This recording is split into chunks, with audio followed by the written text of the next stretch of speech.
Dylan James show we're taking in right Dylan James, hey man, you got to be ready when your moment is called, and South Carolina's still trying to find a way to bounce back. Damian, I know it. Fishback. I got a question for you. The last three teams in the SEC, South Carolina, LSU, and also Arkansas. Which one do you have more faith in turning it around to make a run? Welcome back to Stageman Coliseum. Right before the break, there was a timeout was taken. Then our Georgia Bulldogs basketball team are taken to a little larger lead by 11 points. Let's see, can we hang? Let's see, can we hang on our lead for right now? Let's see what's what. But I think LSU has the biggest upside, and that's hard to believe. Let's see what's what. Hall of Famer Coach Cal at Arkansas. And also, we have basketball fans from the University of South Carolina, and here at the University of Georgia, my first famous campus of all time, since I'm really obsessed with it. Also had the dance teams, cheerleaders, and also had the Red Coat Band. This is our only depth. From everybody, right? LeFleur, who started the game, Silas Dimmery has 8 points, Dylan James with 8 off of the bench, Newell, and now they're back into their pressure. I like what Coach Mike White is doing tonight. They have their largest lead of the night, 31-18. And we are taken to the largest lead ever. Inside, Pringle working on Surreal, and he can't get it to go. Yeah, well, Pringle's got to give him more. 6'10", 225-pound graduate senior. Demery blocked at the rim by Murray Boyles. There's some of that Gamecocks defense showing up. Tipped away out of bounds. It'll stay South Carolina ball. South Carolina's missed their last 8 field goal attempts. Yeah, and listen, we've got to give Georgia credit. They're a really good defensive team. But when you have 9 turnovers in the first half, you're probably going to have 18 to 20 points. They've got to get looks, and there's another one. That's a home run.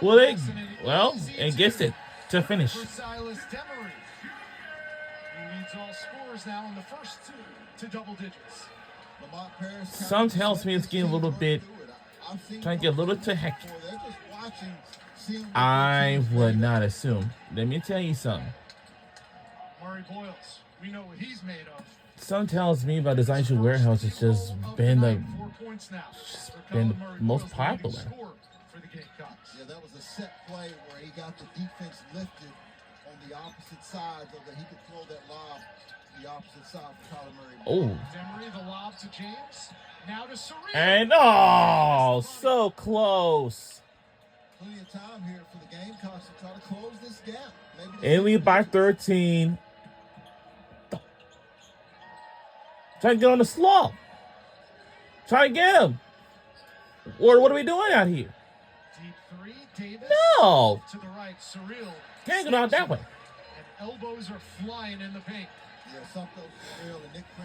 I know they're going to have a long season because after the regular season, they'll have a tournament. And whoever wins the tournament, then they will head on to their NCAA tournaments. That's how it works. But first, it's the women's first, then the men's. 10 on the shot clock for the Dogs. For all conferences, Trying to add to their largest lead of the night. LeFleur one-on-one. Will it go? Oh. Too strong. It goes on top of the backboard, and it'll be South Carolina ball. If I were to tell Lamont, now, I would assume that for today's giveaway, there are some bucket hats for everybody. For fans that will come to this place early, will receive a bucket hat. That's and a free slice of pizza. It's so good idea.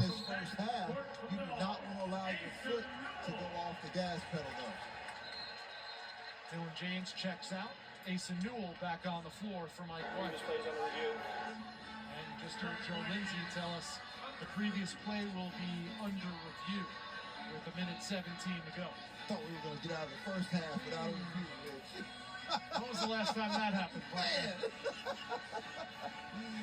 I'm not sure what they're going to look at here. Maybe something on the rebound or maybe the previous play, because Lamont Paris was talking about the swinging of the elbows. Remember you said elbows flying? Or maybe it was on the rebound. We're unsure, but we know we've got a great crew, and they'll come over and tell us. Joe Lindsey, Orlandis Poole, and Lee Cassell. That's Lee Cassell on the left, Orlandis Poole on the right. Check that, that's Joe Lindsey with the headset on for Orlandis Poole. And here's what we're talking about. Nick Pringle hit Surreal hit Pringle. After review, incidental contact. And it is ruled incidental contact. I found it fascinating, our conversation with Lamont Paris, when he was talking about the quality of officiating and how high it is in the SEC, and yet he feels like it could be a disservice to the teams when they enter postseason play because of how many times the whistles are put away in SEC play. Yeah, and listen, it's been a long time. It's been since 2012, Coach Cal,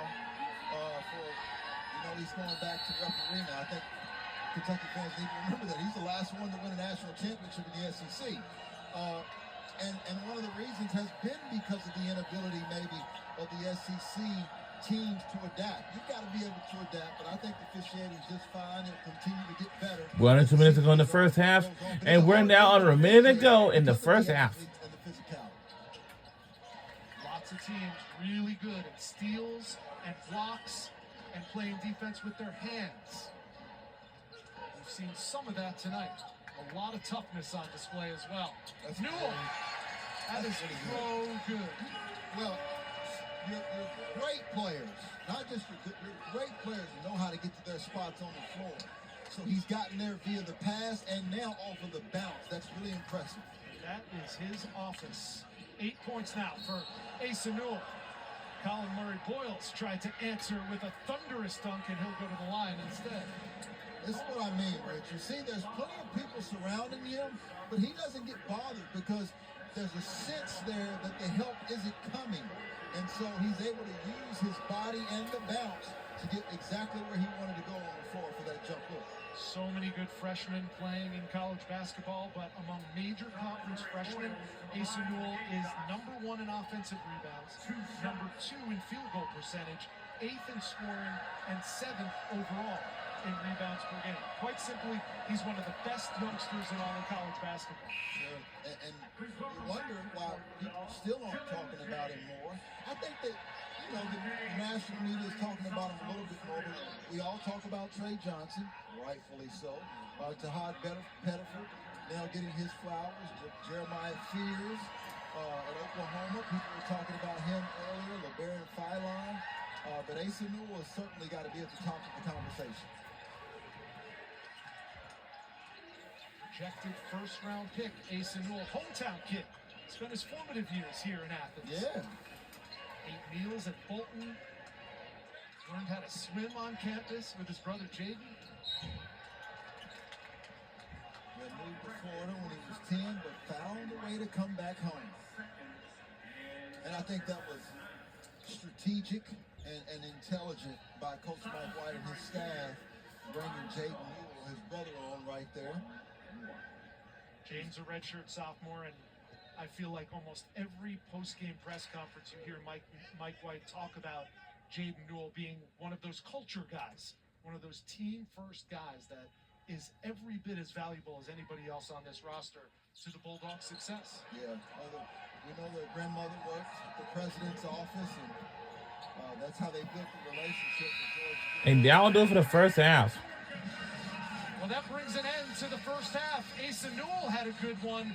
8 first-half points for the freshman to go along with 7 rebounds.